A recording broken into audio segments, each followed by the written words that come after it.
খাদ্য ও ভূমি মন্ত্রণালয়ের উপদেষ্টা আলী ইমাম মজুমদার বলেছেন, দেশে 22 লাখ মেট্রিক টন খাদ্য মজুত রয়েছে। এর মধ্যে 20 লাখ মেট্রিক টনের বেশি রয়েছে চাল। আমন ফসল ভালো হলে আমদানিও খুব বেশি করতে হবে না।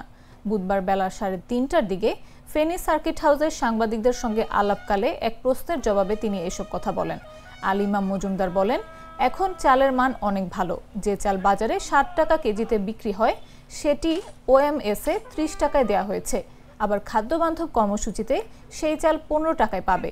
17 আগস্ট খাদ্যবান্ধব কর্মসূচি শুরু হতে যাচ্ছে জানিয়ে তিনি বলেন, গত বছর পর্যন্ত এই কর্মসূচিতে 5 মাস 50 লাখ পরিবারকে 30 কেজি করে চাল দেয়া হতো।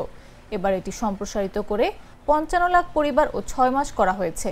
তার মধ্যে আগস্ট থেকে নভেম্বর ও ফেব্রুয়ারি মার্চ মাসে চাল দেয়া হবে। ইতোমধ্যে আমাদের সব প্রস্তুতি সম্পন্ন হয়েছে। এই কর্মসূচি সফল করার জন্য সংশ্লিষ্ট বিভাগের কর্মকর্তারাও সচেষ্ট রয়েছে।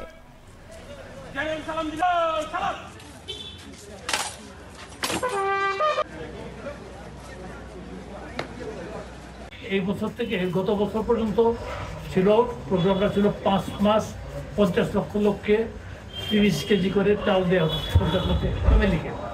এটা এই বছর সরকার বাড়িয়ে সরকার এটা সম্প্রসারিত করে 55 লক্ষ পরিবারকে দেওয়া হচ্ছে এবং 6 মাস দেওয়া হচ্ছে। এই 6 মাসের প্রথম মাস হচ্ছে আগস্ট মাস।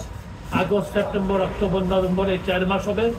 ডিসেম্বর, জানুয়ারি সাধারণত আমরা আশা করি যে আমন ফসল আছে, ডিসেম্বর, জানুয়ারি বন্ধ থাকবে।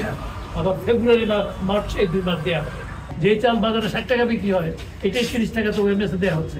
আগে চাল ইম্পোর্ট করা হতো, এগুলোর মধ্যে শুরু দেওয়া হতো, এখন সব দিন চলে গেছে। এখন আমরা মূলত এখন আজকে আমাদের খাদ্য মজুদ আছে 22 লক্ষ মেট্রিক টন, এর মধ্যে 20 লাখ মেট্রিক টনের উপর আছে চাল। আমরা অনেকাংশে নিজেদের চালের উপরে কিন্তু এই নাটা ডেইলি আর পানীয়র এক অসম কম্বিনেশন ড্রিঙ্কো। চিল থাকতে চান? ড্রিঙ্কো চাবান।